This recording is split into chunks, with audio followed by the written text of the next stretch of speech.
Olá, pessoal, tudo bem com vocês? Aqui é o Eduardo Gerac, jornalista, e vamos juntos para mais um programa da série de podcasts USP Sustain em Debate. O nosso tema hoje interessa a toda a comunidade uspiana. Afinal, como podemos ampliar o uso de fontes de energia renováveis para ajudar na redução das emissões de CO2 nos campi da USP?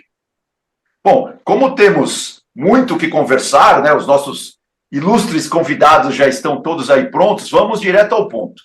E nessa rodada inicial, para partirmos aí de um ponto em comum, vou pedir uma espécie de diagnóstico aí aos nossos 5 convidados de como está a situação hoje dentro da área de estudo de cada um deles.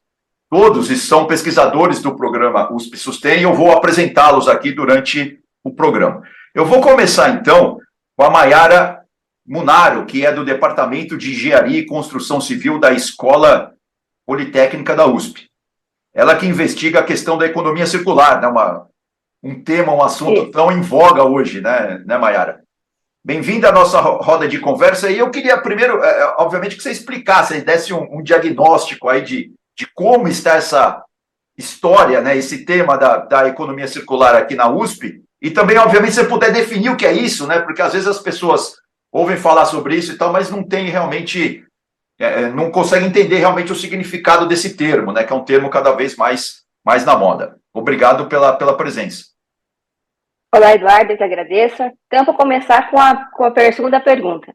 Bom, a economia circular ainda não tem um termo, uma definição padronizada na comunidade científica, visto que ela é um termo, né, um sistema que vem aparecendo mais no mainstream econômico a partir de 2010. Mesmo que ela tenha raiz da década de 60, 70, é a partir de 2010 que ela ganhou mais volume, né, e maior aplicação.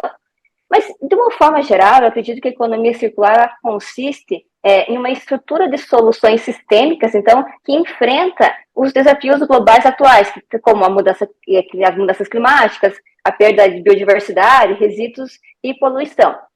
Veja, nós evoluímos e construímos nosso ambiente construído baseado em uma economia linear, ou seja, onde a gente extraía os recursos, fabricava, consumia e depois descartava no final da vida útil. Mas esse sistema hoje não é mais sustentável, né? Até porque nós temos problemas de escassez de recursos, a volatilidade de preços, poluição e a contaminação de todo o nosso ecossistema. Enfim, dessa forma, quando eu penso em uma economia circular, então eu busco ligar o fim de vida dos recursos, dos produtos, e reinseri-los novamente numa economia, na economia, então, circular. Não é uma tarefa simples, de forma alguma, mas é algo necessário para nós termos um desenvolvimento sustentável para as futuras gerações.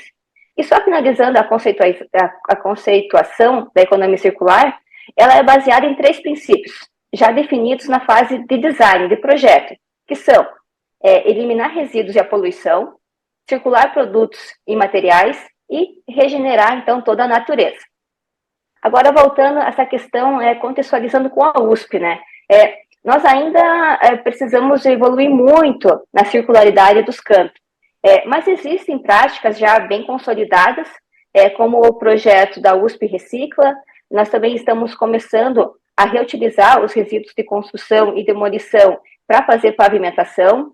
Existem algumas políticas já bem consolidadas de destinação correta dos resíduos, e a ideia aqui é pensar que qualquer prática que vise a reciclagem de resíduos ou práticas que evitam a geração de resíduos, prolongando a vida útil dos produtos e dos ativos, como reparo, manutenção, retrofit de edifícios, todas essas práticas eu já estou contribuindo com uma economia circular. Por exemplo, o uso de restos de alimentação para gerar energia já é um direcionamento melhor do fim de vida útil dos resíduos, como a Priscila vai explicar mais adiante. Ah, legal, Mayara. Não, sem dúvida, é isso, né? Economia circular é quando você faz circular no máximo possível aquelas matérias-primas, né? Aquilo que a gente está retirando da natureza ou não, enfim. É muito, muito importante isso e, sem dúvida alguma, é uma área muito de ponta e tal. Bom, gente, mas vamos mudar de assunto, mas ficar também nesse tema aí de economia e de energia, né, que obviamente andam cada vez mais juntos. E vamos passar a falar então do hidrogênio verde. E para esse tema hoje, o nosso especialista aqui é o Beethoven Romo, ele que é pesquisador também da Escola Politécnica da Universidade de São Paulo e do grupo de bioenergia do Instituto de Energia e Ambiente. Bom, Beethoven, uma pergunta simples para você, tá? Para começar bem tranquila mesmo. Como que está essa história do hidrogênio verde dentro da USP, dentro dos sistemas de transporte da USP? Ainda está muito longe da realidade ou as coisas estão caminhando bem no seu ponto de vista? Obrigado também pela presença, Beethoven. Olha, qué pregunta legal, Eduardo. Antes de responder a ese punto, permítame lembrar que o sector de transporte é um dos sectores mais complexos de descarbonização por vários motivos. O primeiro que existe é uma forte dependência, como todos bem sabem, dos combustíveis fósseis. Atualmente, 99% do transporte global é movimentado por motores de combustão interna, através do uso de combustíveis líquidos derivados do petróleo. O segundo ponto é a falta de maturidade no desenvolvimento da tecnologia, especialmente em pontos como armazenamento do hidrogênio, eficiência nas células de combustível, entre outras. Para ter uma ideia de grandeza, existe um exemplo, por exemplo, a Toyota Mirai trabalha com pressões de armazenamento de 700 bar, o que é uma pressão bastante alta. Isso demanda tanques de armazenamento mais sofisticados. Só para associar melhor a ordem de grandeza dessa pressão, um valor de referência pode ser a pressão de rede de gás encanado residencial, que tem pressões próximas a 10 bar. O outro ponto importante, tem a ver com o segundo ponto, é os custos de implementação. Atualmente, uma estação de abastecimento para um automóvel a hidrogênio pode estar próximo de $1 milhão. Esses são alguns desafios que a pesquisa está tentando resolver e otimizar. Voltando à pergunta e tendo por base essa realidade, entendo que a Universidade de São Paulo tem avançado muito bem. A USP terá uma planta piloto que prevê a operação de 2 ônibus com a tecnologia de célula de combustível a hidrogênio, e a planta piloto prevê a construção de uma pequena planta de produção de hidrogênio com capacidade de produção de 4,5 kg por hora. Assim, a operação do ônibus a hidrogênio está prevista para ser realizada no primeiro semestre de 2024 e ressalta-se que não será utilizado o hidrogênio verde, aquele que vem da eletrólise da água, mas sim o hidrogênio que vem da reforma do etanol. No entanto, em um futuro, a produção de hidrogênio verde pode ser usada sim mediante o excedente da energia elétrica que pode vir da fotovoltaica.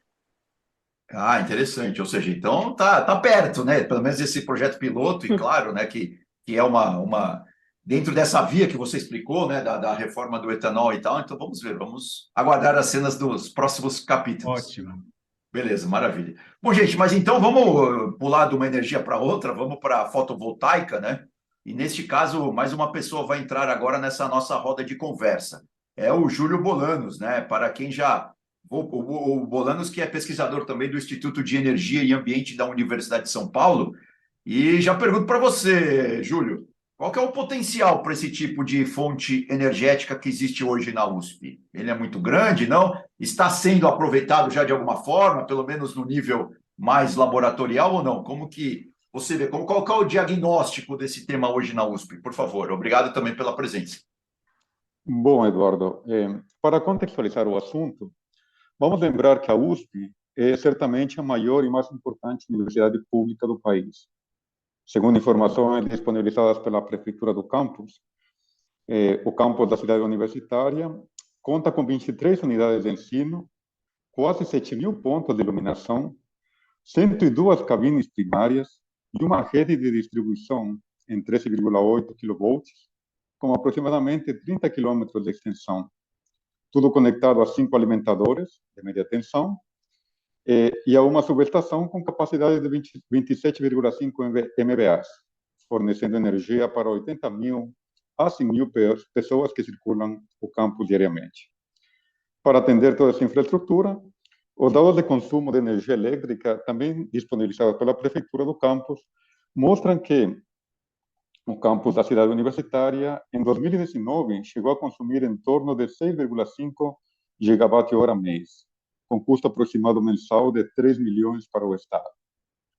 Embora durante a pandemia da Covid o consumo foi significativamente reduzido, Os dados levantados entre agosto de 2022 e janeiro de 2023 mostram que o consumo voltou a crescer, atingindo aí 77% dos valores pré-pandemia, ou seja, uma média de consumo de 5 gigawatt-hora mês. Apesar do elevado consumo de energia elétrica, nota-se que atualmente a geração fotovoltaica instalada no campus da USP da capital representa apenas 1,3% de toda a energia consumida em 2019, sendo a maior parte desta geração localizada nas instalações do Instituto de Energia e Ambiente, o IEE. Consequentemente, respondendo à sua pergunta, Eduardo, fica evidente o elevado potencial de redução de consumo de energia elétrica na USP através da implantação de sistemas fotovoltaicos conectados ao grid. Além disso, alguns outros benefícios podem ser introduzidos na rede de distribuição da universidade através do uso de sistemas fotovoltaicos, tais como redução de perdas no sistema de distribuição, redução de sobrecarga de alimentadores de média tensão e atendimento eficiente da demanda de pico nas unidades com perfil de consumo comercial, isto é, onde o pico da demanda energética coincide com o pico da geração solar. Perfeito, perfeito. Ou seja, temos muito trabalho pela frente ainda, né? Dá para avançar bastante, né? O potencial ainda a ser aproveitado é muito grande, né? Ah, legal, interessante. Tá. Bom, gente, aí temos outra energia, né? A geotérmica, que vem lá do interior da Terra. E para isso, quem vai falar com a gente agora é a Milena Murari, que é do Departamento de Geotecnia lá da Escola de Engenharia de São Carlos. E, Milena, assim, eu vou perguntar para você isso, né? Assim, esse é um potencial que está sendo também utilizado, né? De alguma forma, ou na USP, ou fora da USP, em outros projetos. Como que a gente pode usar, assim, a energia geotérmica de uma forma geral? Obrigado também pela presença. Seja bem-vindo. Obrigada, Eduardo. Primeiro eu vou explicar um pouquinho o que é energia geotérmica, né? Apresentar os potenciais e comentar um pouco também sobre como tem sido avançado, né, os estudos tanto na USP e na utilização da energia geotérmica em contexto, né, no nosso país. O calor armazenado na Terra, ele vem das altas temperaturas do núcleo terrestre, né? E a energia geotérmica, ela é uma fonte de energia que está amplamente disponível, ela é isenta de carbono e ela é suficiente e pode ser utilizada por diversas gerações, né? Recentemente, essa energia ela tem despertado o interesse da comunidade mundial, por ser uma alternativa ao uso dos combustíveis fósseis, né, como o carvão, o gás natural. Os recursos geotérmicos eles podem ser utilizados de acordo com os níveis de temperatura. Para altas temperaturas, por volta de 150 graus Celsius, a energia geotérmica ela pode ser usada para geração de energia elétrica. Mas, nesses casos, é necessária a perfuração de poços bem profundos, né, para atingir esses níveis de temperatura. Mas a geração de energia elétrica é apenas uma fração desse potencial, que ainda pode ser explorado. Nas camadas mais superficiais da Terra, na crosta, ali próximo da crosta, até centenas de metros, a temperatura do solo ela é considerada praticamente constante e é igual à temperatura média anual daquele local. Por exemplo, no estado de São Paulo, a temperatura da camada ali superficial é por volta de 23 graus Celsius. E nesse caso, a energia geotérmica, né, chamada de superficial, ela pode ser utilizada para climatização de edifícios, na agricultura, por exemplo, estufas, e até mesmo para derreter o gelo, por exemplo, em pavimentos, né? Essa utilização é maior em países de clima temperado. E o uso da geotermia para climatização de edifícios é o foco das pesquisas que vêm sendo desenvolvidas, né, na USP, também no programa USP Sustain.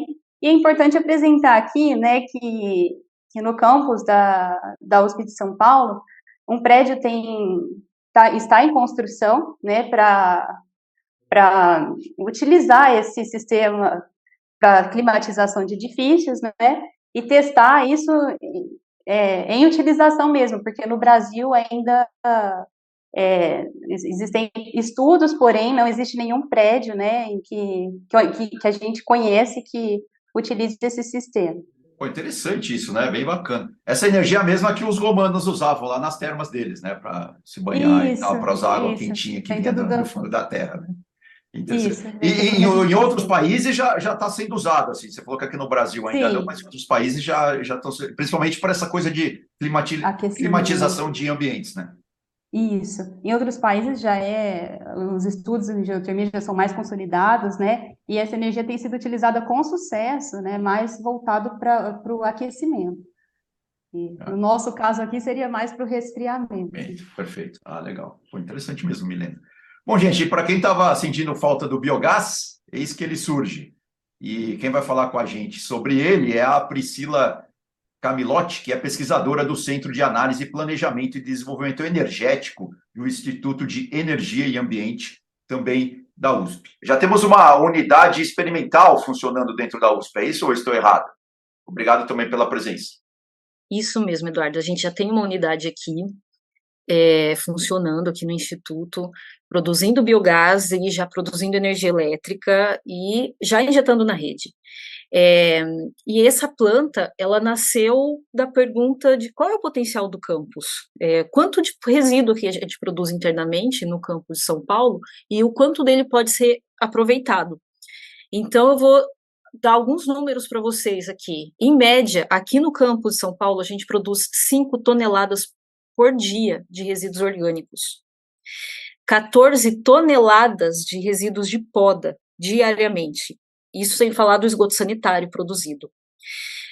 Com esse resíduo, considerando somente a poda e considerando esses restos alimentares dos bandejões, por exemplo, bandejões e lanchonetes, nós conseguiríamos produzir 940 megawatt-hora por ano. É uma energia que é desperdiçada. E se a gente incluir ainda o esgoto sanitário, se transformássemos o potencial do esgoto em energia, a gente poderia suprir de 5% a 6% de todo o consumo da USP. Então, é energia desperdiçada, certo? Mas aí nós podemos ir além. Nós podemos não converter esse biogás em energia elétrica e podemos convertê-lo em um combustível para a frota da USP, por exemplo. E aí a gente poderia, com esses resíduos aqui produzidos, produzir até 250 mil metros cúbicos de biometano por ano para abastecer toda essa frota. Mas ainda nós estamos caminhando, Eduardo, porque aqui hoje, na nossa unidade experimental, a gente consegue, pelo pessoal do IE, coletar 1,5 tonelada desses resíduos de 6 bandejões aqui do campus, mas a nossa planta ela tem capacidade de processar 20 toneladas por dia. Então, tem muita coisa ainda para a gente conseguir processar. E além do biogás, eu só queria colocar mais uma coisinha que a gente pode também aproveitar todos os nutrientes que estão dentro desses restos alimentares, fósforo, potássio, nitrogênio, e levá-los para o campo novamente, levá-los para a lavoura. Legal, ou seja, fazer a tal da economia circular, entre aspas. É isso daí. Boa, muito bom, interessante. Bom, gente, muito bom. Então, essa primeira rodada aqui da nossa roda de conversa, né? Desculpa aí a redundância. Foi muito interessante, muito legal. Todo mundo aí já deu uma pincelada interessante, né? Sobre o que está fazendo dentro do nosso programa USP Sustem. Mas agora eu vou esmiuçar um pouco mais, assim, né? Se possível, o projeto de vocês, exatamente entender, assim, do ponto de vista científico, qual é a pergunta ou aquelas perguntas que estão sendo feitas e que, obviamente, a gente sabe como funciona a ciência, né? Podem ou não ser respondidas lá na frente, lá no futuro. E eu vou começar com você, Júlio, vou começar pelo Sol. Qual que é a grande incógnita aí? Qual que é a pergunta que você está perseguindo a resposta aí dentro desse seu projeto de pesquisa? Ok, Eduardo. Bom, o objetivo da minha pesquisa é basicamente avaliar o potencial de geração fotovoltaica que pode ser instalado nas unidades de ensino que apresentam um consumo relevante de energia elétrica na USP Capital, tendo como principal restrição causar o mínimo de interferência nas áreas verdes do campus. Esse seria basicamente o objetivo da minha pesquisa. Para isso, estão sendo levados em consideração preferencialmente as áreas disponíveis de telhados e ou estacionamento da USP. A partir desta informação, então, estudos de sombreamento e definição dos possíveis pontos de conexão com o grid para escoar a geração fotovoltaica são analisados do ponto de vista de perfil de tensão e perdas. Só para ter uma ideia, estudos em andamento têm mostrado que os prédios, por exemplo, da Escola de Artes, Ciências de Humanidade, EASH, a Faculdade de Engenharia Elétrica, o Instituto de Astronomia, Geofísica e Ciência Atmosférica e a Faculdade de Economia e Administração, tem o potencial de gerar 38%, 26%, 23% e 12% do consumo próprio, respectivamente, através da instalação de sistemas fotovoltaicos que apresentam desempenhos muito bons, entre 75% e 80%. Ou seja, os estudos até aqui mostram que dá para suprir, em média, aproximadamente 25% do consumo de energia elétrica das unidades da USP com consumo mais intensivo, apenas utilizando parcialmente, não, áreas de telhados e estacionamentos com baixos níveis de sombreamento, que não comprometem o desempenho das placas fotovoltaicas. Contudo, é importante destacar que algumas dessas unidades precisam realizar algumas reformas nos telhados, de forma a permitir de forma segura a instalação dos módulos fotovoltaicos. Pô, legal, não, é bastante coisa, né? O potencial, né? 25% aí, em média é bastante. E a EAGE é aquela que fica na USP Leste, né? Ou seja, que é Isso o maior mesmo. potencial aí e tal. Isso. É interessante, bom, muito bom. Bom, Milena, e agora vamos para a Terra, vamos para a mesma pergunta. Qual que é a sua grande pergunta científica aí que está tirando o seu sono? Vou tentar apresentar de uma forma simplificada, né? Por favor. A gente tem observado, né, um aumento do uso de aparelhos de ar-condicionado. E a ideia é estudar, né, o uso da geotermia, pensando na climatização desses edifícios, né, em reduzir o consumo de energia elétrica com ar-condicionado. E, igual eu comentei, a gente sabe que a demanda é pelo resfriamento dos edifícios, por causa das altas temperaturas aqui, que é um país tropical, né?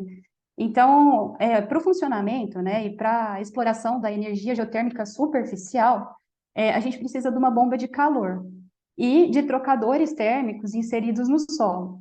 E essa troca térmica ela é feita por meio da circulação de água, né, dentro dos trocadores e a bomba de calor. Então, quando eu vou utilizar o sistema para o resfriamento, eu vou extrair o calor, né, do edifício e injetar esse calor no solo. E pensando na utilização, né, a longo prazo, a tendência é que o solo se torne cada vez mais quente, porque eu estou tirando o calor e injetando, né, no solo. Então, a gente quer testar, né, para as condições de clima e de solo típicas daqui do Brasil, e principalmente do estado de São Paulo, a gente quer testar alternativas mais otimizadas de usar esse sistema. Então, usar de uma forma intermitente, né, eu ligo e desligo e vejo como que vai ser esse equilíbrio térmico do solo. Usar de forma alternada, eu ligo para resfriar, né, o edifício e depois uso para aquecer água ou aquecer uma piscina, né? Então, usar ele de forma alternada e comparar com o uso contínuo, para ver a melhora, né, desse modo de utilizar mais, buscando uma otimização, né? E para isso, a gente está desenvolvendo simulações numéricas calibradas com os resultados experimentais que a gente já tinha, né, de pesquisas que foram feitas no campus da USP de São Paulo. E a ideia é essa, né, trazer para a sociedade alguns resultados, né, de como utilizar esse sistema de forma mais otimizada, pensando nas características do solo, né, e da nossa utilização aqui no Brasil. E uma dúvida, do ponto de vista geográfico, assim, o potencial da energia geotérmica é igual, ou seja, em toda a área dá para ela ser captada, ser usada ou não? Isso varia de lugar para lugar? Dá para ser utilizada. Lógico que assim, as características do solo influenciam, né? A areia, ela tem uma condutividade térmica diferente da argila, se o solo é saturado, se ele não é. Então, tudo isso influencia, se tem fluxo de água, se não tem, se vai ser utilizado dentro de estacas, né, trocadoras, ou se vai ser inserido os tubos direto no solo, da demanda de energia do edifício, né? Tudo isso tem que ser avaliado, mas ela pode ser utilizada em qualquer local, assim.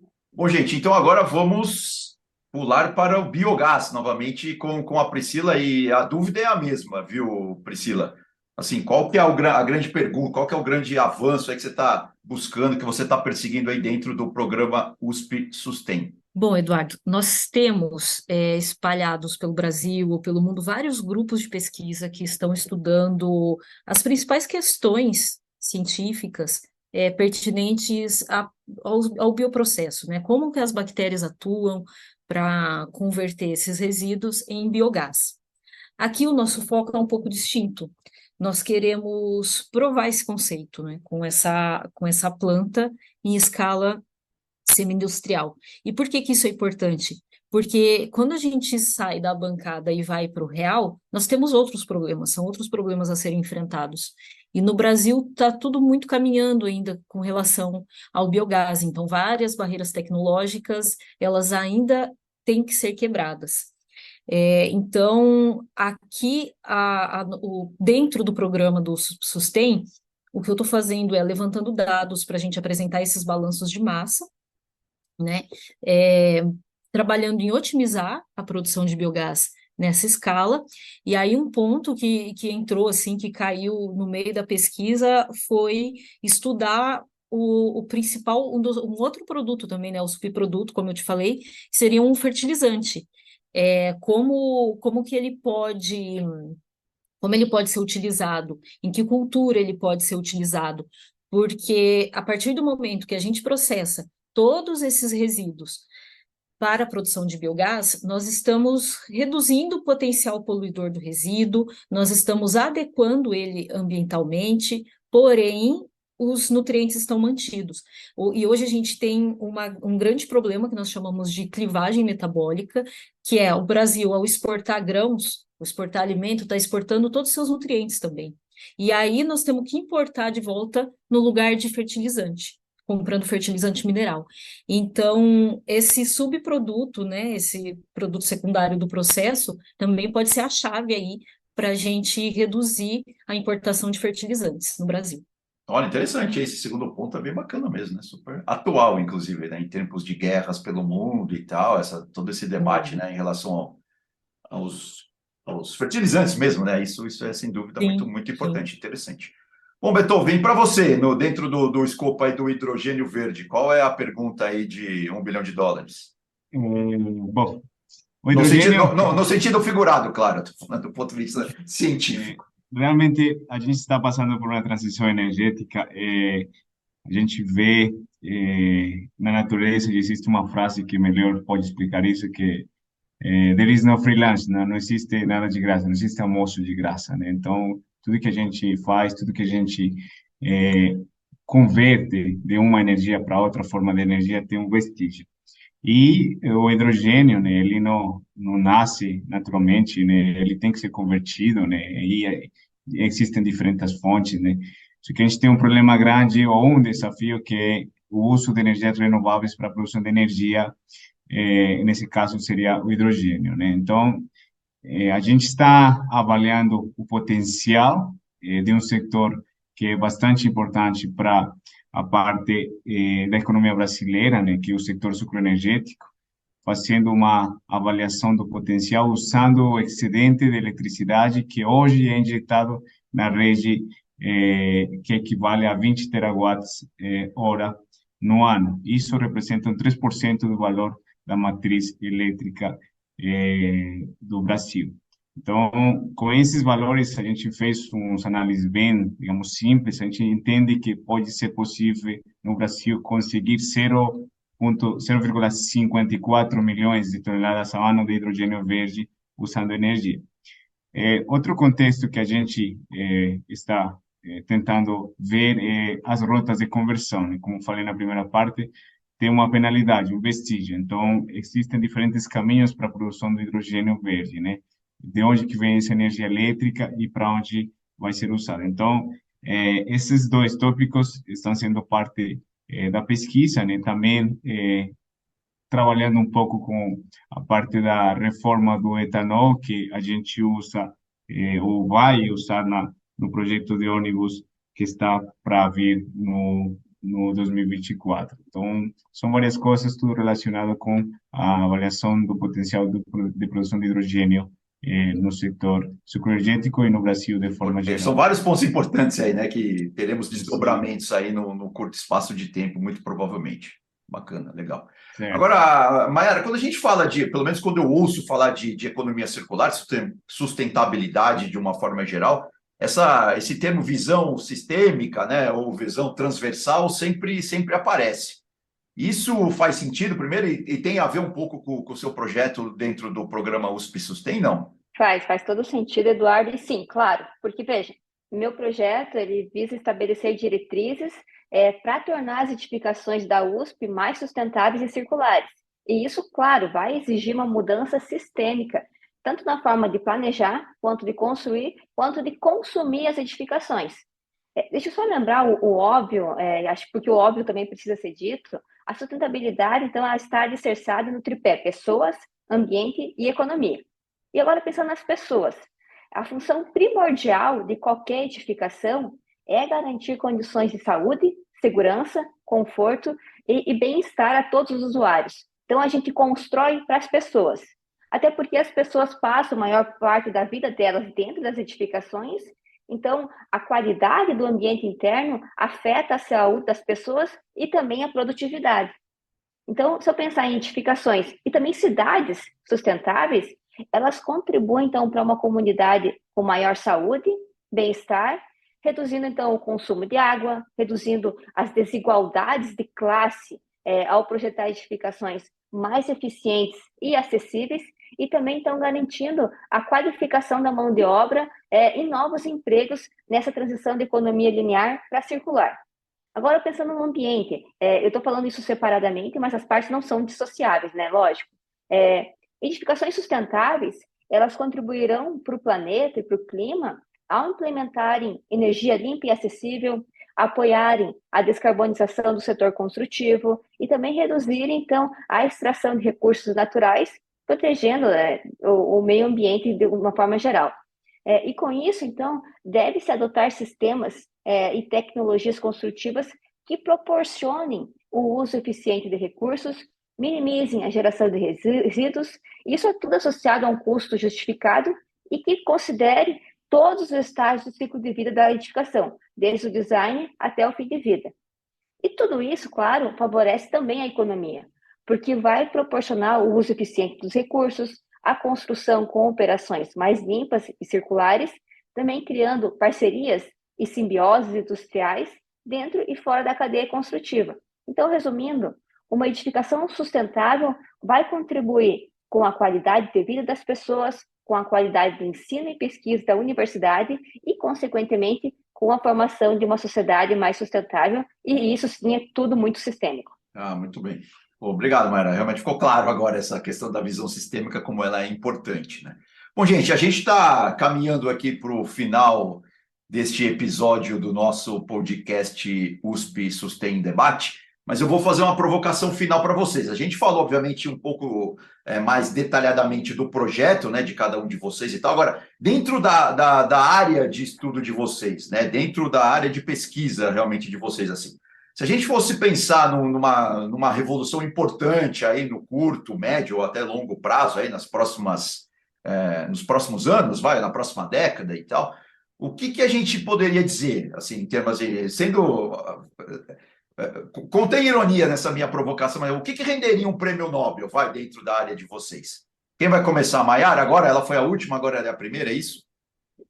É uma ótima provocação, Eduardo. E é uma pergunta simples, mas não é fácil, né? E não tem uma resposta única. Bom, veja, eu acredito muito no poder da mudança, eu sou uma pessoa super otimista, e a gente já vê exemplos de práticas mais sustentáveis nas cadeias de valor da construção civil, tanto nas edificações, quanto nas indústrias mesmo.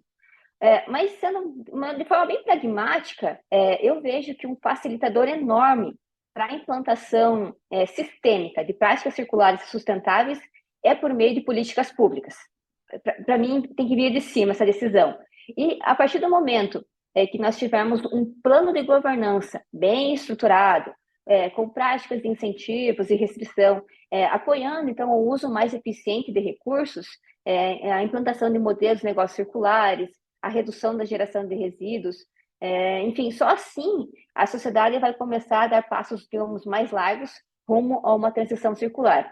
E isso, claro, vai abranger desde os pequenos aos grandes empresários, aumentando também a conscientização das pessoas, que é muito importante, como num efeito cascata. Então, eu acredito que não é uma resposta única, mas a partir de políticas públicas. Ah, legal. Ó, gente, sobre políticas públicas, a gente também tem um outro podcast aí da nossa série, procurem aí que vocês vão gostar bastante também. E Beethoven, e dentro do hidrogênio verde, que quer abrir um posto em cada esquina, não? Qual que é o grande breakthrough aí da sua área de atuação? Eduardo, para responder essa pergunta, eu vou ser um pouco técnico e vou dar alguns dados aqui. O hidrogênio é caracterizado por ser um elemento com o menor peso molecular. No entanto, ele possui um alto conteúdo energético, com valor de 120 megajoules por quilograma. Em comparação a combustíveis convencionais, como a gasolina e óleo diesel, possui aproximadamente um terço desse valor, 45, 48. E o etanol possui 27 megajoules por quilograma. Nesse contexto, aplicações do uso final de hidrogênio, como no transporte, por exemplo, demandam pressões superiores a 400 bar. Isto significa que os processos de compressão e armazenamento podem consumir cerca de 20% desse conteúdo energético. Portanto, na minha opinião, pesquisas focadas em permitir o armazenamento seguro de baixo consumo energético, baixo custo e confiável do hidrogênio serão em uma grande revolução que poderia render um prêmio Nobel. Perfeito, perfeito. Não, bem legal. Sem dúvida, né? A questão é tornar a coisa a cadeia toda mais fácil, né? Mais azeitada, vamos dizer assim, né? Aí, obviamente. Correto. E aí cada parte tem que ter uma pergunta específica. Então. Muito bem. Bom, Júlio, e no seu caso, dentro aí da energia fotovoltaica, que essa sim avançou muito, né, nos últimos anos, principalmente aqui no Brasil, né? Pois é, Eduardo. A energia fotovoltaica é uma tecnologia já dominada atualmente, tanto no Brasil quanto no mundo. E tem atingido bastante maturidade, fato que permite obter confiabilidade e custos de produção de energia elétrica competitivos com fontes convencionais. Para você ter uma ideia, hoje em dia dá para adquirir no mercado placas fotovoltaicas com eficiências em torno de 20%, inversores solares com eficiência média aí em torno de 96%, 97%. Entretanto, apesar de ser competitiva, a energia fotovoltaica ainda enfrenta desafios para sua utilização em grande escala, principalmente em sistemas com níveis de penetração fotovoltaica muito altos, não? Penetração significativa, quando comparados à demanda local. Um dos principais problemas está relacionado à intermitência natural do recurso solar e, consequentemente, à impossibilidade de você controlar o despacho da fonte solar. Outro problema que preocupa as concessionárias está relacionado ao fluxo de potência, que com o uso de energia fotovoltaica passa a ser bidirecional. Tá? E então precisa ser incorporado aos projetos e aos sistemas operacionais da rede de distribuição, tornando os sistemas de distribuição mais complexos e demandando o emprego de tecnologias sofisticadas de automação, controle e monitoramento.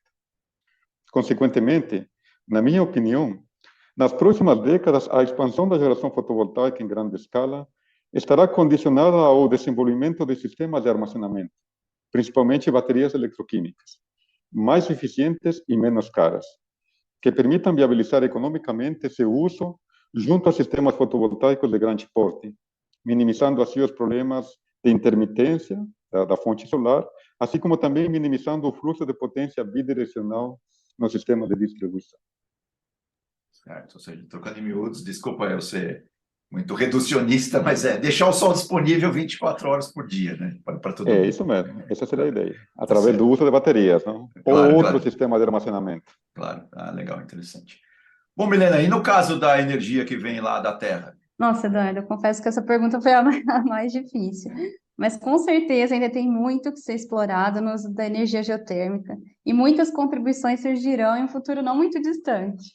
Mas pensando em um Nobel, vem na minha mente algum projeto que consiga dar escala ao uso dessa energia, né? Tornando mais acessível a toda a sociedade. E a gente não pode ignorar a questão do custo de implantação.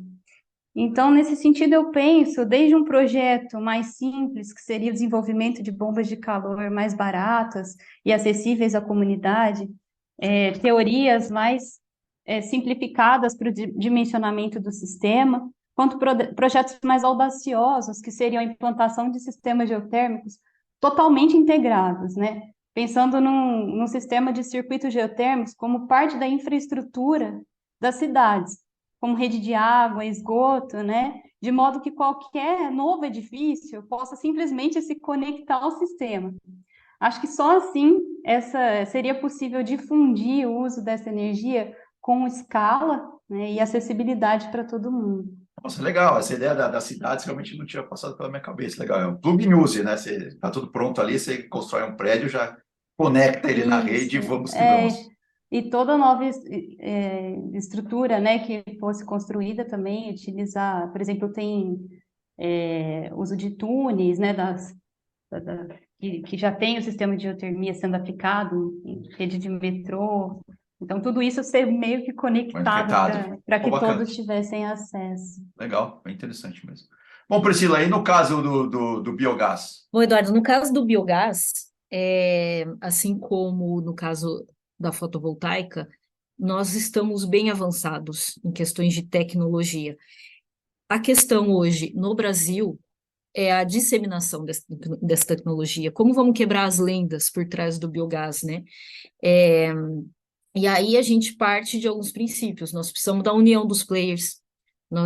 Muitas dessas tecnologias que vêm da Europa já estão sendo nacionalizadas. Nós precisamos de políticas públicas para essa disseminação. E hoje, a Universidade de São Paulo, ela tem trabalhado na disseminação com essa prova de conceito. Então, o que a gente quer hoje no Instituto? A gente quer que você traga o seu resíduo, seja o quanto for, nós podemos processar até 20 toneladas por dia, que é uma quantidade muito boa. Você traga o seu resíduo, você veja ele ser processado, veja a energia ser produzida, veja o carro da USP saindo aqui com biometano e saia com o seu pacote de alface. Porque, além de tudo, essa usina ela está em ambiente urbano e nós queremos trazer essa prova de conceito também. Nós podemos utilizar o biogás em ambientes urbanos, em uma grande capital como São Paulo, né? Então, o trabalho dessa prova de conceito é um dos pilares para a disseminação do biogás no Brasil. Bom, gente, agora que nós temos aí vários prêmios Nobel endereçados, né, não nos resta outra coisa a não ser encerrar essa nossa proveitosa roda de conversa. Muito obrigado pela presença de todos e você que está nos acompanhando até aqui, não esqueça, hein? Espalhe aí esse episódio do USP Sustain em Debate por aí, pelas suas redes sociais, pelo universo digital, mas também no velho e bom boca a boca, né? Conte aí para os seus amigos sobre nós, porque realmente a gente tem muita conversa interessante, muitos temas interessantes sendo debatidos em toda essa série. Vida longa à ciência, pessoal. Um abraço, até a próxima. Tchau.